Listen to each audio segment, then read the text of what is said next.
అని అమ్మవారిని నమస్కారం చేసుకుంటూ, ఇది చెప్పడానికి కూడా సాహసమే. అయితే చెప్పగలను అని మఠం వేసుకుంటే లాభం లేదు. కేవలం అమ్మ పాదాలపై ఉన్న భక్తితో వీటి ద్వారా అమ్మవారిని ఆరాధించాలనేటువంటి ఒక చాపల్యంతో కూడా తపనతో సిద్ధపడుతున్నాం. ఇక్కడ మిగిలిన వాళ్ళ దృష్టిలో ఇది ఉపన్యాసం కావచ్చు, కానీ నా దృష్టిలో మాత్రం అమ్మ ఆరాధనే. ఇక్కడ ఈ అమ్మ ఆరాధనను ప్రారంభించుకుంటున్నాం. ముందు భగవత్పాదుల వారి రచనతోనే. కల్లోలసితామృతాబ్దిలహరీ మధ్యే విరాజన్ మణిద్వీపే కల్పక వాటికా పరివృతే కాదంబవాక్షుజ్వలే రత్నస్తంభ సహస్ర నిర్మిత సభా మధ్యే విమానోత్తమి చింతారత్న వినిర్మితం జననీ తే సింహాసనం భావయే. ఇవి 15 శ్లోకాలలో అన్ని ఉపచారాలు పెట్టాడు మహానుభావుడు. షోడశోపచారాలే కాదు, అమ్మవారు చతుషష్ఠి ఉపచార ప్రియ, చతుషష్ఠి ఉపచారాఢ్య అంటారు కదా. 64 ఉపచారాలు అమ్మవారికి ఉన్నాయి.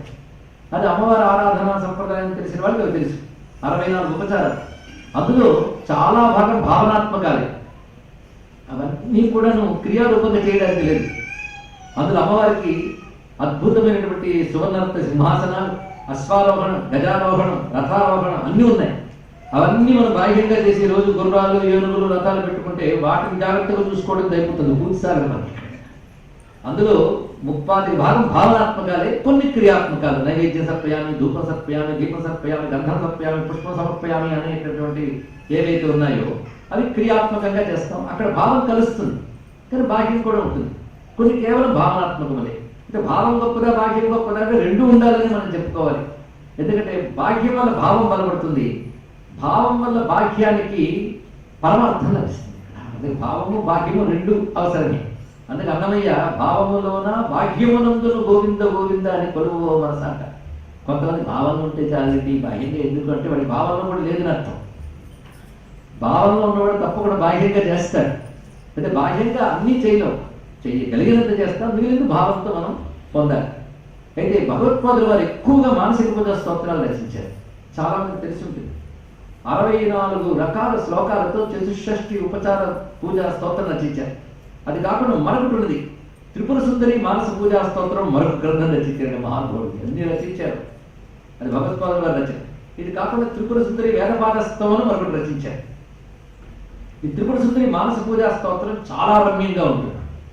అందులో ఆవరణ దేవతల దగ్గర నుంచి అన్ని రహస్యాలు పెట్టాడు మహానుభావుడు. అమ్మవారి శ్రీచక్రంలో ఉన్న ఆవరణ దేవతలను కూడా తలుచుకోవడం జరుగుతుంది. అదొక పెద్ద శాస్త్రంలా రచించాడు. వాటి సంఖ్య కూడా మొత్తం 115 శ్లోకాలు, చిన్నవి కాదు. అంత రచించాడు త్రిపుర సుందరి మానస పూజా స్తోత్రం. ఇవి కాక చతుషష్ఠ్యుపచార పూజా స్తోత్రం, 2 మానసికమే. ఇంకా చాలా మంది తెలుసు రత్నైకల్పితమాసనం హిమజలై స్నానం చ దివ్యాంబరం శివమానస పూజా స్తోత్రం. ఎందుకు మానస పూజలు ఎక్కువ రచించారు అంటే మానస పూజ చాలా శ్రేష్టం అని చెప్పారు ఇక్కడ. దీన్ని బట్టి బాహ్యం మానేయమని కాదండి. ఇక్కడ బాహ్యంగా చేసిన మానస పూజ ప్రాక్టీస్ చేయాలి. కొన్ని గ్రంథాల్లో ఋషులు చెప్పిన విషయం ఏంటంటే బాహ్యంగా చేసిన దానికంటే మానసికంగా చేసింది 5 రెట్లు ఎక్కువ ఫలితాన్ని ఇస్తుందని చెప్పింది శాస్త్రం. కనుక మానసిక పూజ చాలా విశేషం, ప్రాక్టీస్ చేయాలి. బాహ్య పూజ చేసినప్పుడు బాహ్య వస్తు ఆలంబన ఉంటుంది కనుక కొంత పర్వాలేదు. మానస పూజలో బాహ్య వస్తు ఆలంబన లేదు. అంటే ఏకాగ్రమైన భావం ఉండాలి అక్కడ. అది చాలా క్లిష్టం కనుక గొప్పది. కష్టపడి చేసేది గొప్పగా ఉంటుంది. మానసిక పూజా స్తోత్రం చాలా ప్రధానం. బాహ్య పూజ మనం ఎంత చేసినప్పటికీ కూడా మానస పూజా స్తోత్రం సాధన చేయాలి ఇక్కడ. అందుకే భగవత్పాదుల వారు మానస పూజా స్తోత్రం గురించి చెప్పారు ఇక్కడ. చేసే ప్రతి ఉపచారం కూడా మానసికంగా భావన చేయవచ్చు. ఒక మహానుభావుడు మొత్తం వేదంలో చెప్పిన సర్వ యజ్ఞములు కూడాను దగ్గర మఠం వేసుకుని కూర్చుని మానసికంగా చేసేట. యజ్ఞాల పేర్లు చెప్పడం కాదు, యజ్ఞం ఎలా చేయాలని